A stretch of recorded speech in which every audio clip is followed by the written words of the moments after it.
Hello, everyone. Thank you for joining us today to discuss how you can reduce your IT support costs and reverse the trends that have been in motion since 2013. If this is the first time you are joining us, welcome to the Unified IT series. This is a series we created to have fun, fact-based, informative conversations about a topic we're very passionate about, which is where IT work is heading 2020 and beyond. Before I get started, I want to emphasize that Fusion 5 and Ivanti are two organizations that are really passionate about this stuff, and we're platinum partners for a good, which brings me to the fact that I'm really delighted to have James Lay with us today. James and I have been working together for over 3 years, and he has a very strong background in cybersecurity. James, welcome. Ed, thank you very much. Very keen to share some stories today. Awesome. And for those of you who are joining us for the first time, I'm Edward Zarzour, General Manager of the Enterprise Service Management team. And for the past 7 years, my team has been helping customers, including Fusion 5, with IT asset, IT service, IT operations, and risk management business applications and platforms. And you can see our contact details there on the screen. So we have a simple and fun agenda for you today. First, we will compress 7 years worth of history and relevant trends, but do so by analyzing from different perspectives so that our audience can see we understand their challenges and have been there ourselves. We will also see how COVID has changed things. Then we'll take 5 minutes talking about the methodology we use to help our customers overcome some of these challenges. Then James will kindly show you 3 very relatable scenarios with a modern twist. Finally, and most importantly, we'll show you how you can get started if you're interested.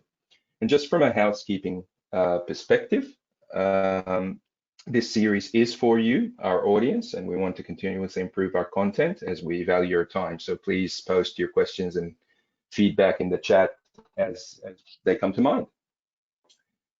So we'll start, and also throughout the session, we'll be referring to data and trends from the annual SDI reports, which are the Service Desk Institute reports from 2013 to 2019. And on average, there's 12,000 professionals that actually participate in these surveys and share their thoughts and experiences. So we'll start with the dark side of the moon, if we will. So James, what do the IT folks have to say over the last 6 or 7 years? Well, going out and talking to lots of different organizations from different verticals, different sizes, you kind of get used to feeling some similar sentiments. And that's that generally we're being asked to do more than ever before, and especially now with decreasing budgets, keeping the lights on and actually managing what we have is a full-time job, and a full-time job that extends into overtime. And we've got no time to innovate and really excel with customer service to our customers who are our users. And there's then this feeling that IT is not delivering, and IT, is a black hole, it's a cost center. And due to the technical debt that we've got within the organization from previous acquisitions to try and solve point problems, we can't invest in the solutions that we need today to be able to fix the changing problems that we see. And when you look at 2020 and how COVID's impacting organizations, it's got worse. It's got more challenging now. So from an ICT perspective, they're really battling and they're really trying to deliver for the business, but often, it's difficult. 100%, and I can personally relate, to at least those last 3 points there. Overwork, demands high, and you're expected to know a lot of things about many technologies. And now looking at the business perspective on IT, it's no surprise really why IT feels that way, right? Because the business feels that IT is slow to respond. It might be quicker if they try and attempt to fix things themselves. They expect them to be very knowledgeable. They just feel that they have the right tools in place. Why invest more? The business also, from my conversations with them, always drop the ELA conversation saying, look, we've got ELA with this vendor, that vendor. surely we've got tools that can fix that, and they just shut down that conversation about continuous improvement and perhaps seeing what IT actually needs, to improve things. But one thing's, the key takeaway point here is the, sad face emoji sentiment, right? And for our audience, by the end of the session, we will see how, organizations can actually start fixing this. Before we get into the business side of things, let's talk some more facts and figures, right? So one thing's for sure, the top 4 categories that consume most of IT resource time and ultimately contribute to the largest costs are seen on the screen there. They're around access, software, hardware, and security. Now, the breakdown of each is actually irrelevant, so I left it off because different organizations have different needs and inherited different technology stacks that vary in complexity. But the point here is the moment a business user needs help with any of these things, the stopwatch is on, right? And the longer it takes to deliver, the more negativity and stress starts building and building and building. And I guess what happens to that pressure when it gets too high, James?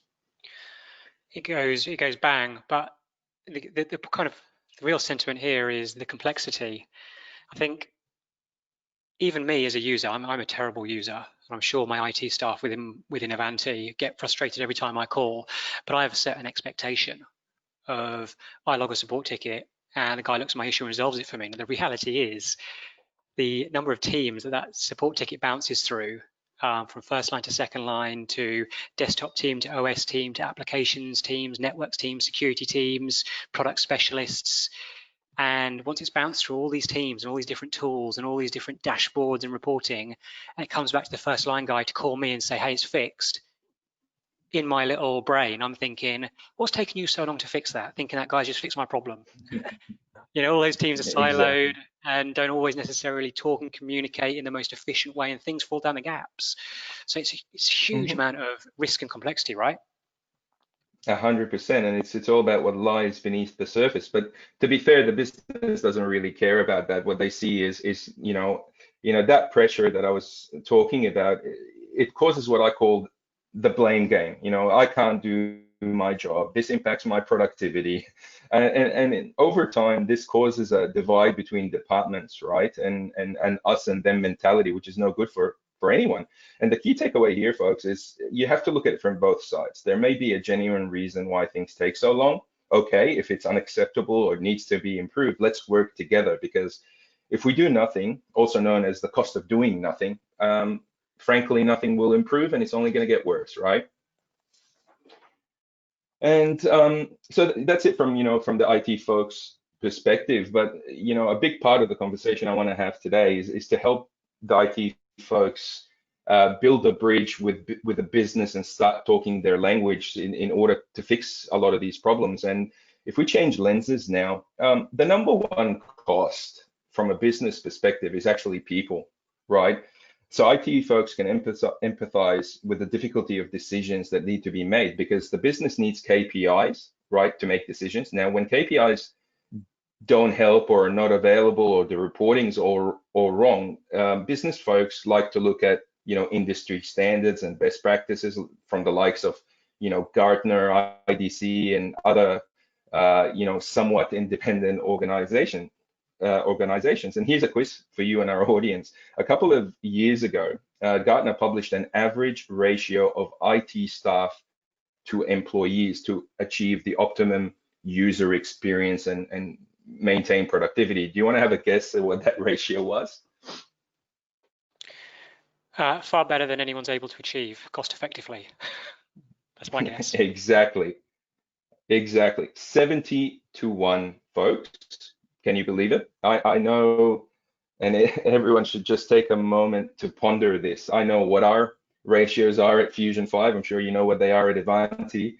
But the point is, I know that the reality of this is probably closer. And don't forget, this is an average, right? So the study shows, 1 to 135, to 1 to 130, 150 on that, upper end of the scale, and then down to 1 to 35, which is no longer sustainable. So the point here is this all adds to the cost, right? The ratio directly impacts the cost. Add to that the fact that middle management also need to worry about human resources aspects, worrying about their people. Are they happy? Are they productive? So the key takeaway here is it's not an easy thing to manage. And sure, some managers or organizations get this formula wrong, right? But let us just quickly look at the actual chart, James. So these figures are from 2013 up until just before COVID hit. I did leave 2015 off because the slide got a little bit messy, to be honest, but the numbers align to the trend that you can see. And the trend I want to share with everyone today is that actually year on year, CIOs and IT managers have become really good at either justifying a slight staff increase or at least protecting their staff from cost cuts, right? Now, how do you think they were able to justify this to the business, right? If you think about it, it's the fact all around demand, right? So year on year, the business is starting to understand that the volume of devices, applications, technology is increasing and their staff can't keep up with it, right? Now, if we pause for a minute, if for the business folks who have to annually increase the budgets, can everyone now see why IT is regarded as a cost center, right? A black hole of spend year on year. The cost keeps going up, right? So I promised you today looking at things from both sides, and I just wanted to make that point, right? Linking these figures with the very first slide from today's session, the sentiment, both on the IT side and the business folks of the survey, it all makes sense why those sentiments are there, right? So now let's, James, if you want to talk about what COVID's done to this picture. I mean, the best thing I can do, and I think a lot of people on this call probably had similar. If I looked at my LinkedIn feed, for example, all over the world, because I'm obviously from the UK, I can see ex-colleagues and people I've worked with who have the little green logo on their LinkedIn profile now saying open to work. And a lot of people that I know are specialists and contractors who go in to deliver specific pieces of work, maybe as a vendor, maybe for a partner. And when COVID hit, it was that type of employee, the temporary or the contract employee, that was the first to be moved out. Now that in itself obviously protects the actual employees of the organization, which is fantastic.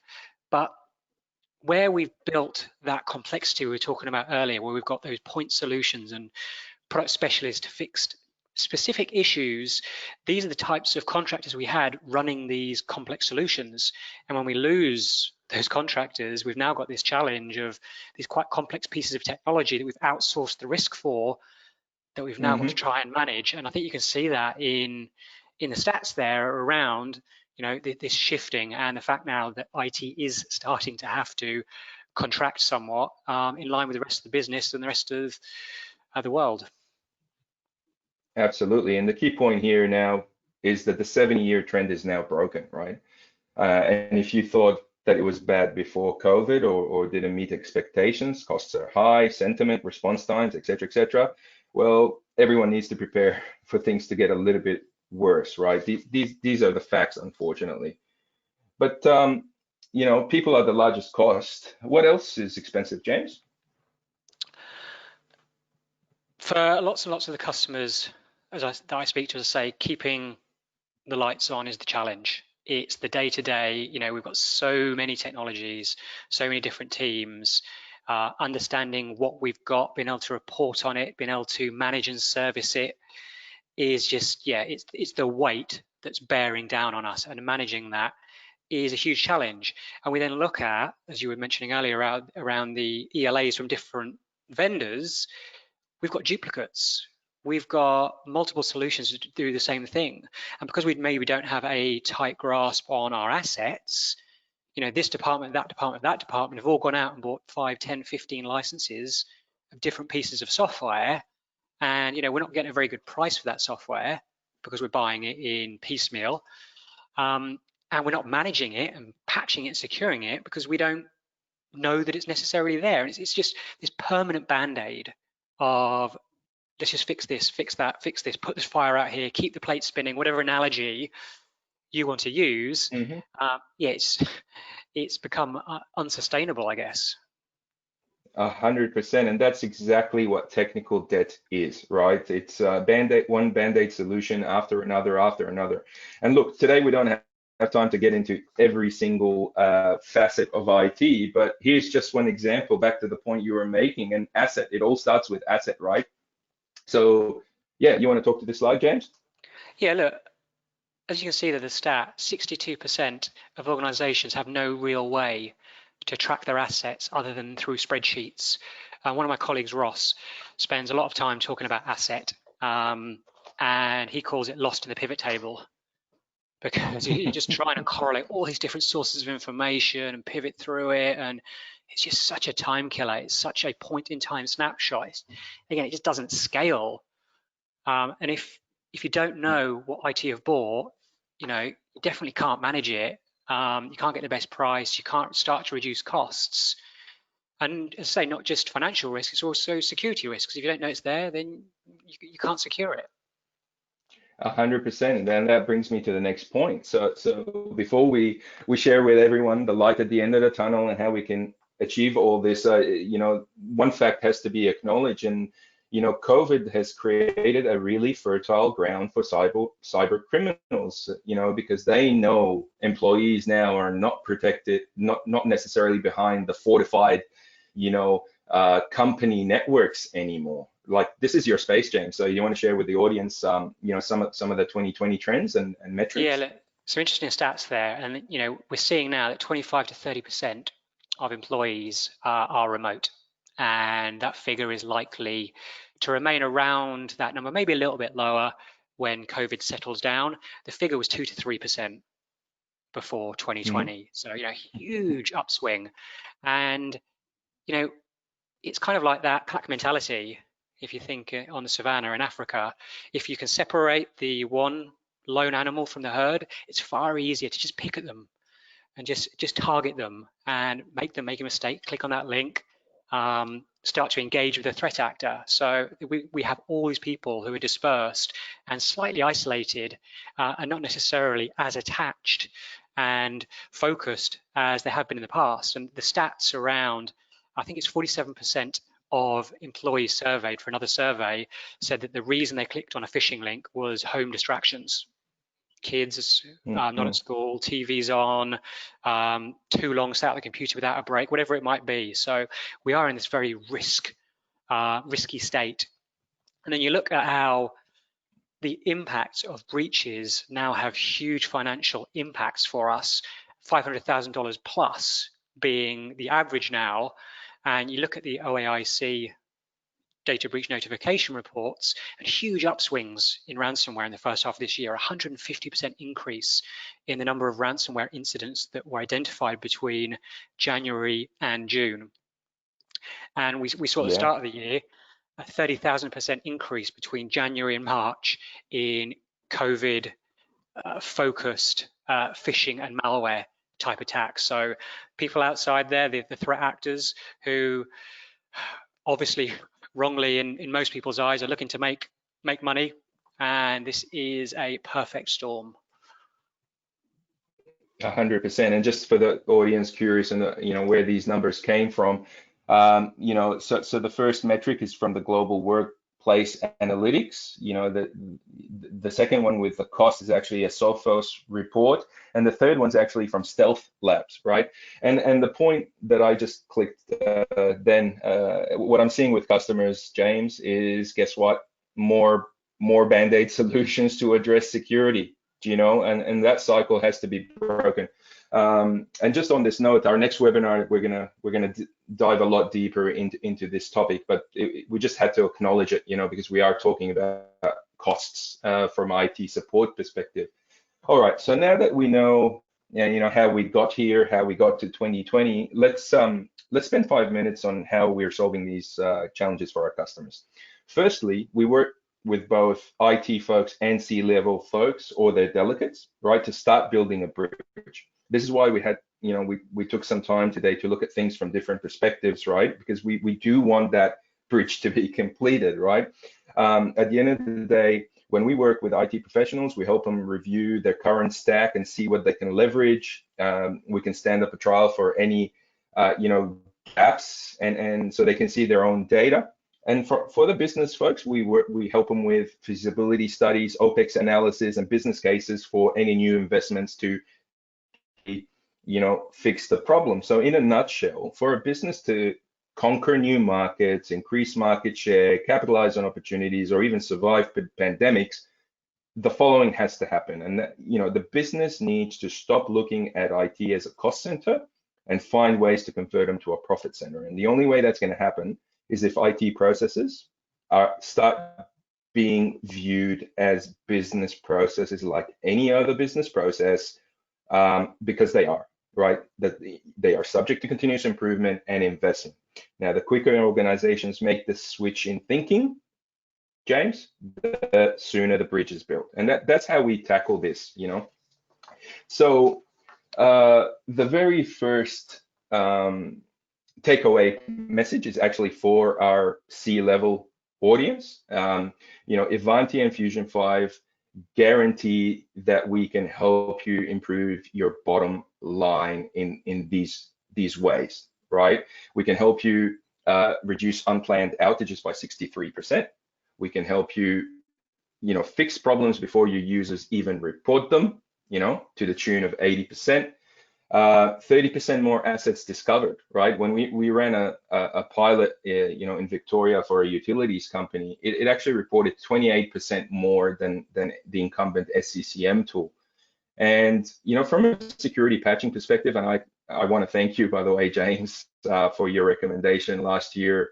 For those of you who don't know, Fusion 5 is a managed service provider, and we actually run payroll for the entire Tasmanian government. And we had 3 people work on weekends doing patching, right? So we've switched to an agentless patching model, and now those guys just have significantly reduced the time it takes to apply patches. For the C-level folks, okay, these are some nice figures, but from a business perspective, what do they translate to? Well, unplanned outages equal revenue loss, right? No matter what industry you're in, your users not being able to do their jobs effectively, productivity loss. Assets, right?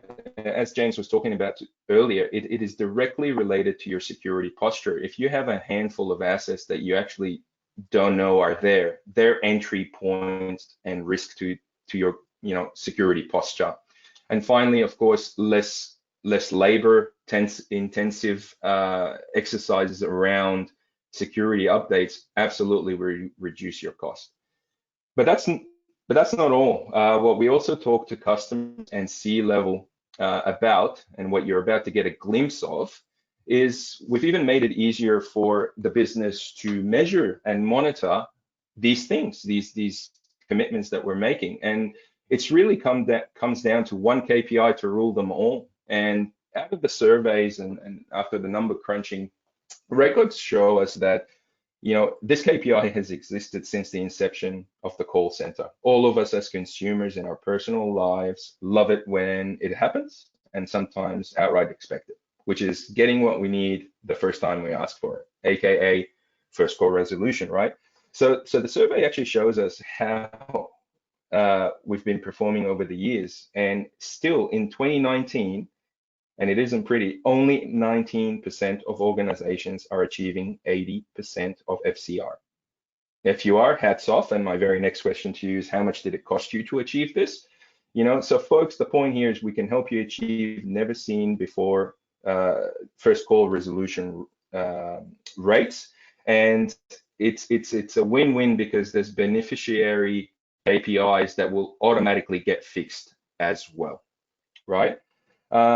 So yeah, this is really the secret sauce, but historically you can see that it was no easy feat. And talking to my customers, I know it's one of the KPIs that they sort of would love to have, but they're just not prepared to be able to actually take it over 80%.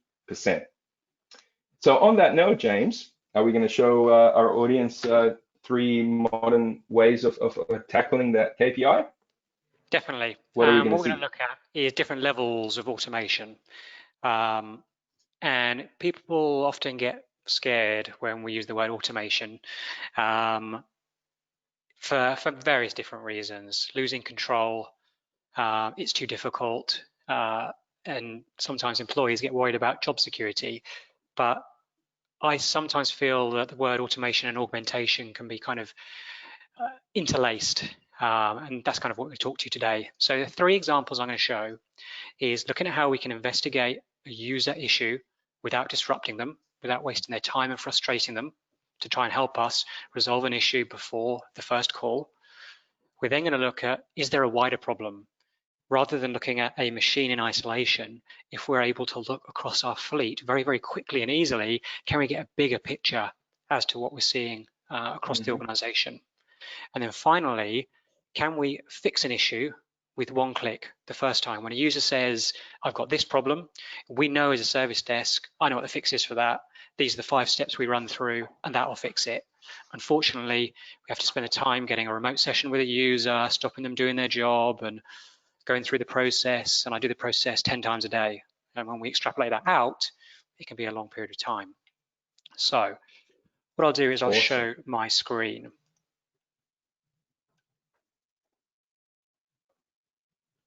So is that all presenting clearly? I can see it. Fantastic.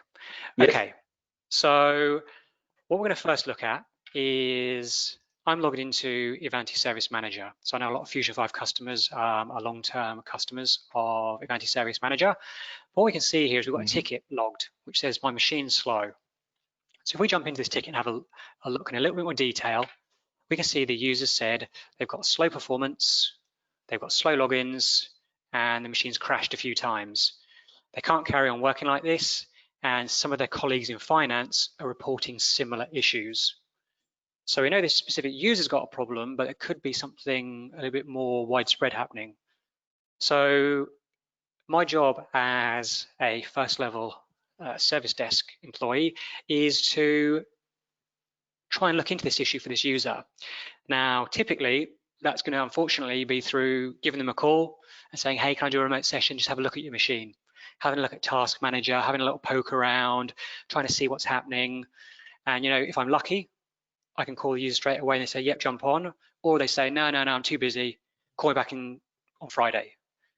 And you call them back on Friday, they don't answer, and they get more and more frustrated, but it's kind of a little bit on both sides that this hasn't been able to get resolved. So what can we do to avoid that? So this is where Ivanti Neurons can help our customers to gather as much information and start remediating these issues before they call the user. So what I'm going to do is jump into my device view. So Ivanti Neurons can gather information from lots of different sources, from SCCM, from Active Directory, from Ivanti Endpoint Manager, from Azure, AWS. But what I've got here is a view of all my machines. Now I've limited this down to one machine in particular, which is the machine that the user logged an issue with. I can see at the top level a little bit of information about the machine. It's a workstation. I can see it's running Windows 10. But let's jump in and see a little bit more information. So this is now running a real-time query to that device and asking it, hey, provide me back this information. So I, as a service desk employee now, I know this is a Windows 10 machine. I can see it's running a pretty old build of Windows 10. So maybe that's part of the issue, maybe it isn't. I can see here the processors running on this box. So I can see we've got 41% of memory used and 6% of CPU. Is that an issue? Maybe, maybe not. I can have a look at all the processes that are running here. And again, this is kind of that feeling of task manager, but I haven't stopped the user doing their job. I haven't called them and run a remote session. But what I can also see here is there's a couple of Opera processes running. We don't use Opera as a browser, so I don't know why that's on the machine. Maybe that's part of the problem. So we can have a look into Opera, see where it's running from. Okay, well, James has installed that in his own profile. We say it's not part of the build. Okay, that's interesting. We can also see here the reputation of processes. So I would expect Opera to actually be recognized as a reputable process. Is this a true version of Opera, or is this a malicious version of Opera? That's something we'll bear in mind. So I can see lots of information about the user's machine here. I can see the IP configuration. So maybe the user's got a problem with their network configuration. So I can come in and I can have a look at how their network's configured. So again, I haven't logged on their machine, I haven't disrupted them. Is everything configured right here? Maybe it is, or maybe we've got a tracing problem or a routing problem. But what I can also do is start to ask some broader questions to the machine. So maybe I'm interested in understanding a bit more about the machine. And I'm interested in understanding, have there been any blue screen crashes on this machine? The user's been complaining about stability. There's been no blue screen instances on this machine. Now again, if I wanted to do this natively, I'd have to be able to connect to the user's machine and connect to their event log. Now, if a user's remote and they're not on a Absolutely. VPN, how do I do that? So Mhm. again, avoiding disrupting the user. Logon stats, the user saying logons are poor. Let's have a look at logon performance, ask a question, logons are excellent. Okay, how about user profile sizes? If the user's using a roaming profile, there's a problem with their profile, maybe that's causing an issue. It's just gonna go away, ask the machine to tell it all the profiles that are on that machine and how big they are. And here we go. Wow. So I can see for Mm. the user in question, his profile's a gig. Is that expected? Is that normal? Maybe it is, or maybe it isn't. So there's reams and reams of information here I can look at for this user. I can see the licensable software that's stored on the machine. Are there things I'm expecting to see there? Are there other things there? I can see the patch status. Are there any patches missing for this machine? And there's lots of patches missing. So this gives me a very, very quick way to look into that user's issue. So let's go back and have a look at the processes. It's a little bit busier there. We don't really want Opera running because it's not supposed to be running, and maybe this is going to fix the user's problem. So again, I can kill the process. We can see that process has been stopped, and we'll kill the other Opera process as well. Stop process was requested. Okay.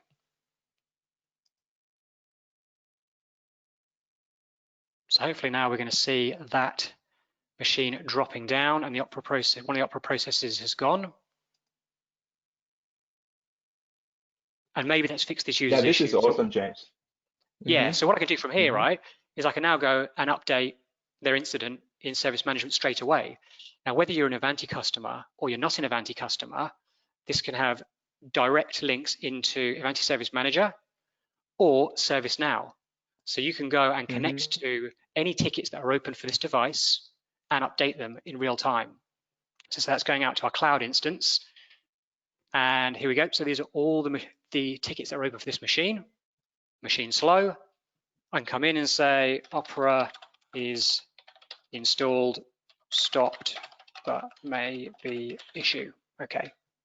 I'm not going to close the incident because it's not necessarily fixed. So we can save that now, and Mm. that'll go straight back out to the ticket. So again, we're stopping the user having to jump around applications, jump around tools. And if you think what I've shown you there, Ed, how many tools does it take to do what I've just shown you? How many different That's consoles? yeah. Yeah, that's exactly what I was going to jump in and say that that you would have used at least 5 different tools, right?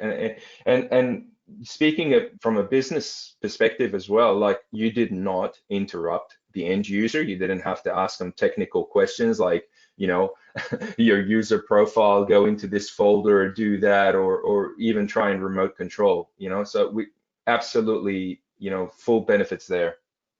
Yeah, exactly. As we can probably see if we come back here now and we give this a bit of a refresh. Here we go. So here's my update. So you can see complete Mhm. integration and workflow. So now let's think about what we've just seen and take it a little step further. So this has now been passed to level 2 to have a look at because we've potentially fixed the issue for the user in the short term, but is there something wider going on? So this is Mhm. where we have Edge Intelligence.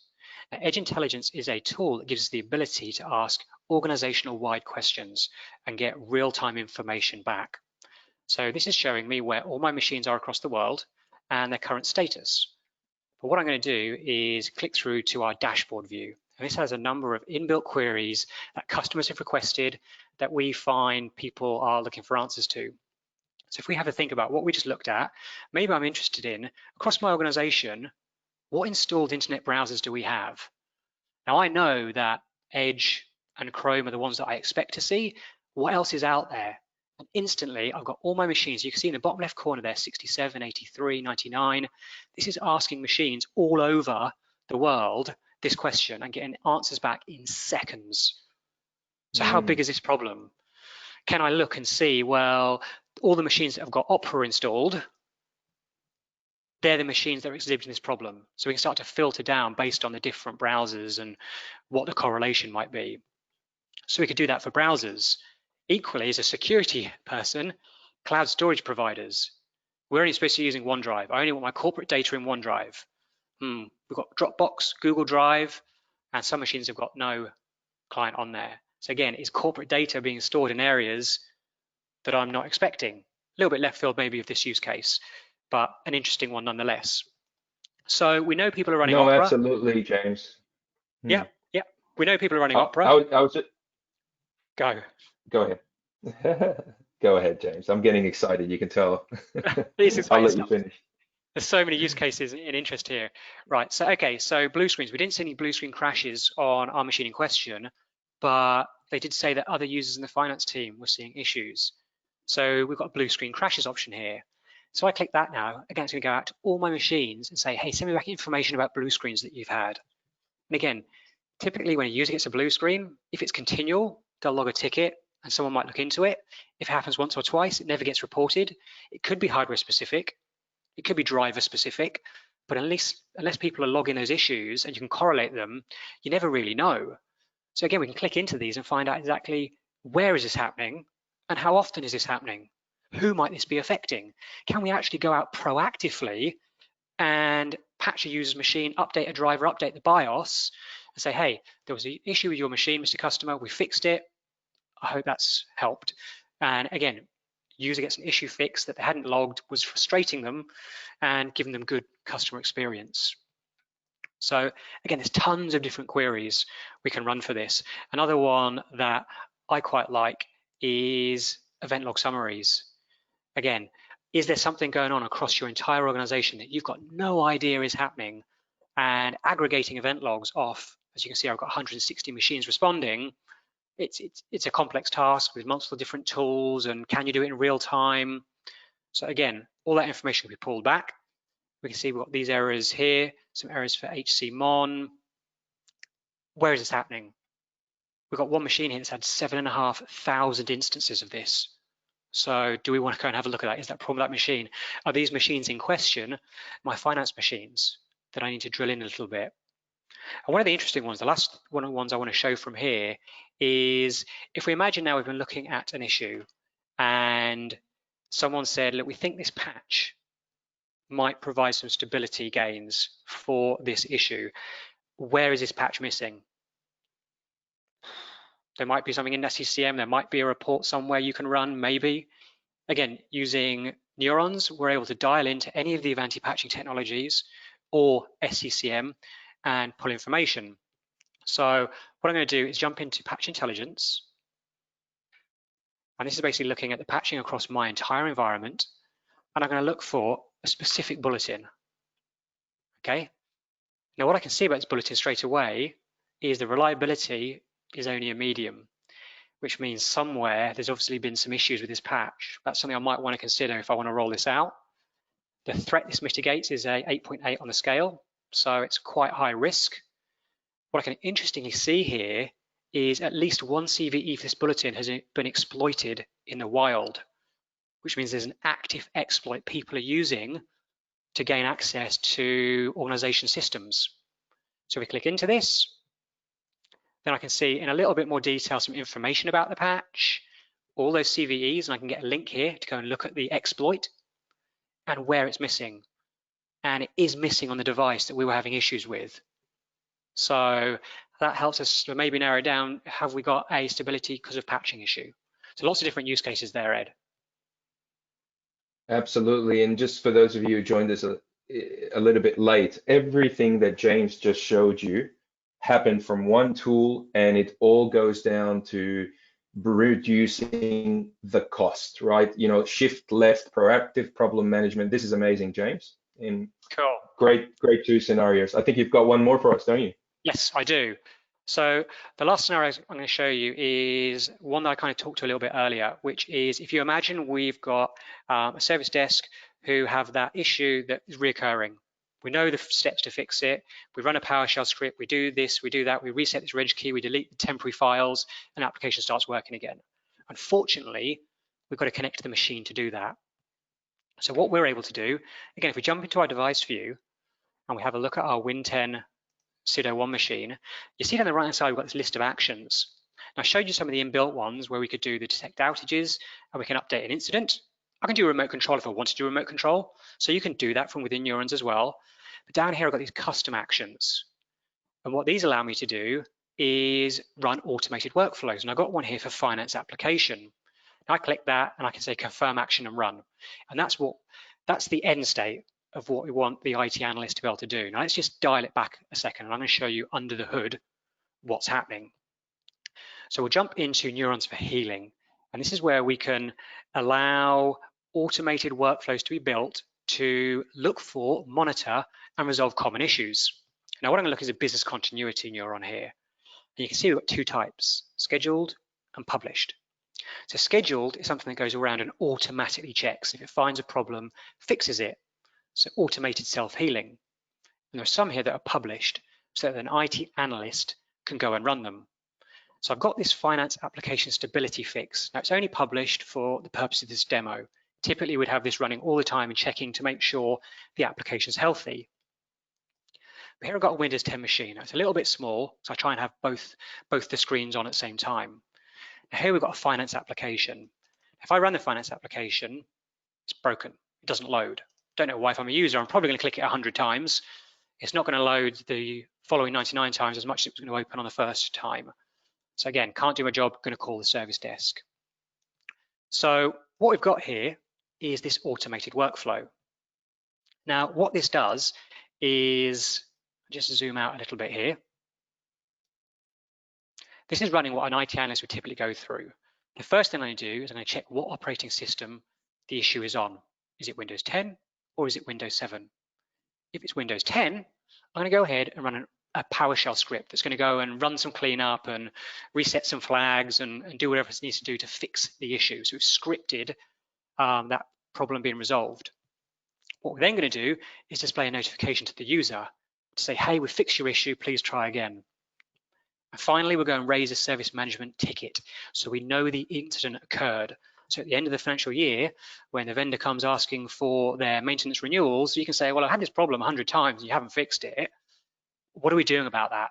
This is a big problem for us now. And the other side is Windows 7 might be handled slightly differently. We might not have the ability to resolve it with PowerShell.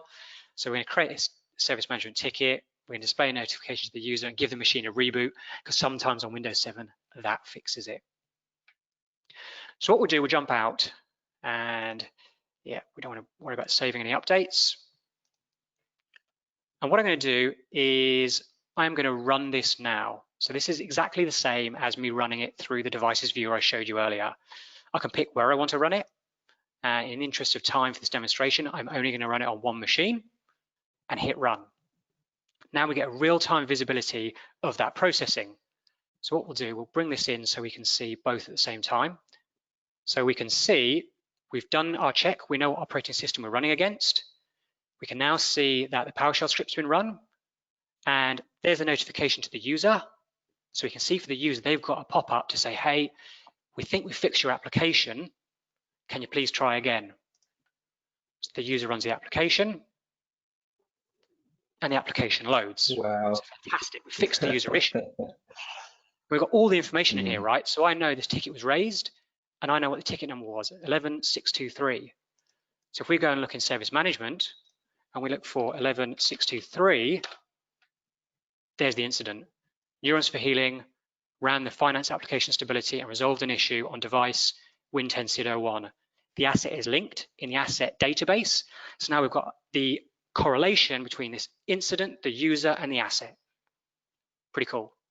That is more than cool, James.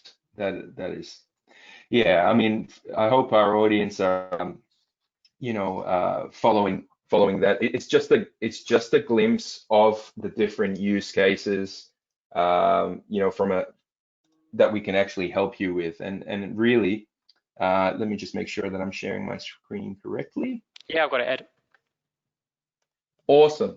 So what we've just seen, thank you so much, James. It is a modern twist on traditionally mundane tasks and things like that. What you did do is perform a deep investigation without interrupting the user.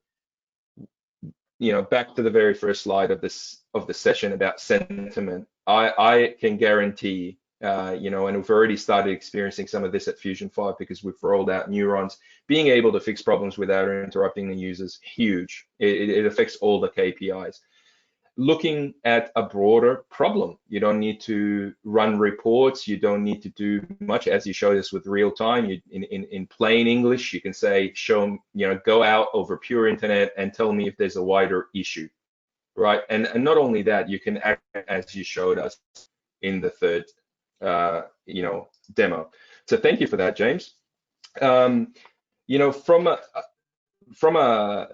We addressed the C-level folks. We had some KPIs. We talked about how we can help you with your first call resolution. Now, this second message is for our dear IT managers and leaders. Do you think that you'll be able to run your operations with less risk now? Do you think, with a tool or a platform like Ivanti Neurons, do you think you need to hire more staff? Do you think your team will be happier that they're not doing mundane tasks and having an army of bots or neurons to help them? And more importantly, what do you think it will do to your KPIs? And will the image of IT improve?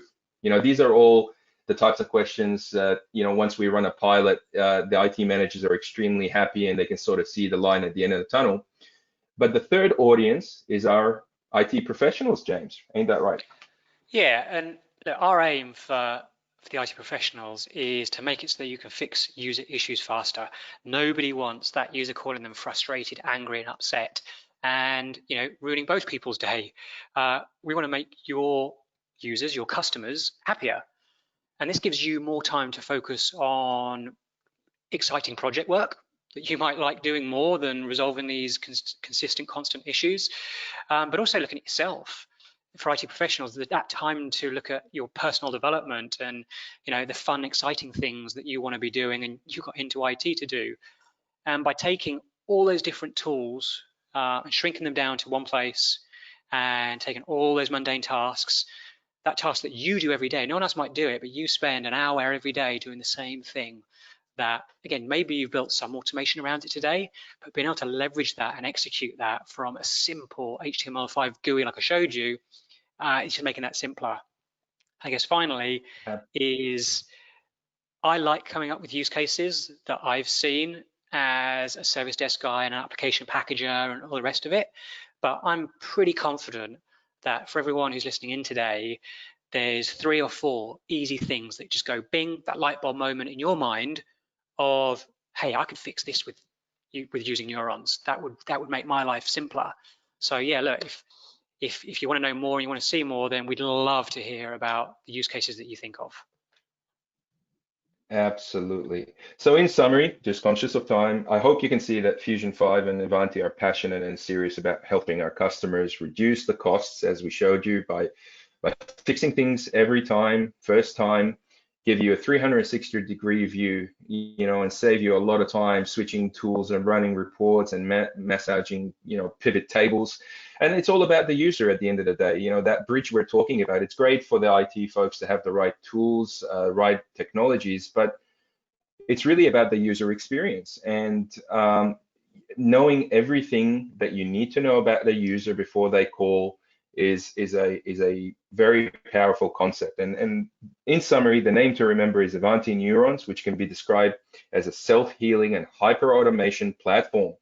And now, James, is there room for neurons in an organization that has SCCM, Endpoint Manager, Splunk, ServiceNow, Manage 100%. Engine, BMC? Yeah. Look, so the entire point of neurons is leveraging all the data in your environment and allowing you to use that to make decisions, take actions. And I think there's now 16 non-Ivanti connectors, which allow you to connect to lots of the vendors you've spoken about: ServiceNow, Mobile Iron, Azure, AWS, CrowdStrike. I could go on and on and on. But yeah, so definitely give you more ROI out of what you've already invested in. Exact way we discuss it with the customers. As a matter of fact, we will help organizations unlock unlock more value from those investments, you know?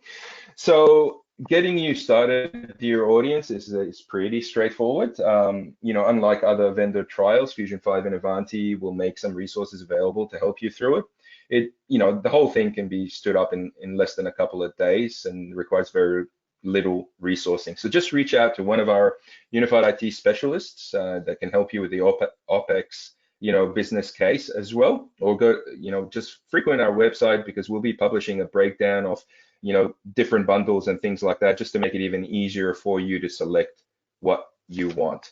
So folks, we'll have a quick look at the chat now. But if you like our series, please link us in and stay connected.